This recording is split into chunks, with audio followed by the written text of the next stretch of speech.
You were born as a pirate. Not the Johnny Depp, eyeliner-wearing, rum-chugging movie version. Nope.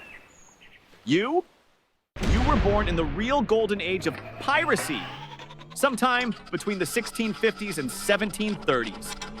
The sun is blazing. The ocean smells like rotten fish. And your lullabies, they're violent sea shanties about betrayal and blood. Congrats, you're ocean trash now. Your childhood? Rough. Like really rough. No cartoons, no cuddles, just saltwater, starvation, and your daily dose of scurvy. If you weren't born into piracy, odds are you were kidnapped. Stolen from some dirty dock town at age 7. Tossed onto a ship, handed a mop, told not to die, swab the deck, dodge fists. Try not to fall overboard, unless you really want to meet some sharks. By your teens, you'd leveled up. No more mop. Now, ropes, sails, swords, and maybe a half-working flintlock pistol.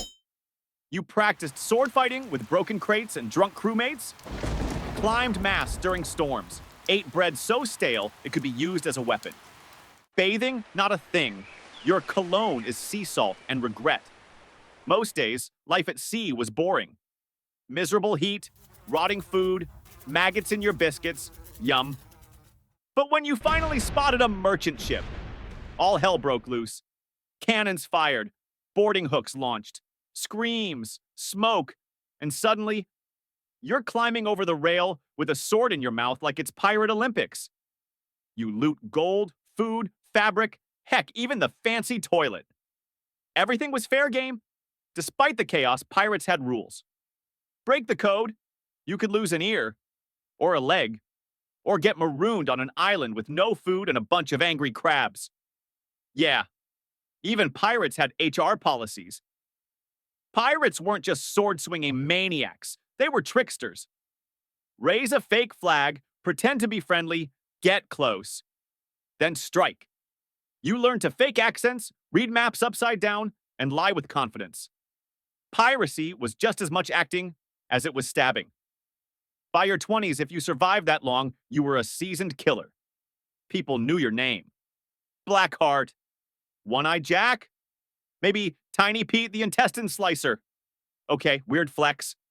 But all right, you led raids, burned down ports, buried treasure, then forgot where you buried it. But make no mistake, this was your peak.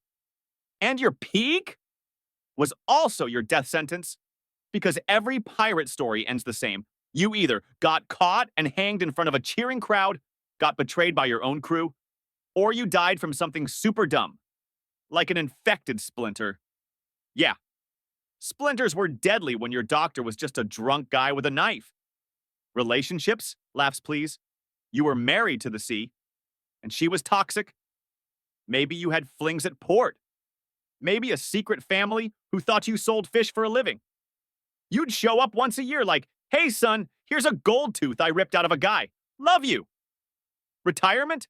Pirates didn't retire. If you got old, you either faked your death and disappeared inland, or sat in a bar telling stories no one believed. You'd limp around, missing a toe, wearing an eye patch just for the aesthetic. No one feared you anymore. And that gold you buried? Gone. Probably stolen. Or maybe you were just really bad at drawing treasure maps. But here's the truth. Even if you died young, even if no one remembers your name, even if your last words were, tell my parrot, I loved him, you still lived a life most only dream of. Adventure, danger, freedom. You ruled the ocean for a moment in time. And when they lower your body into the sea, they won't say your name. They'll say, that was a pirate.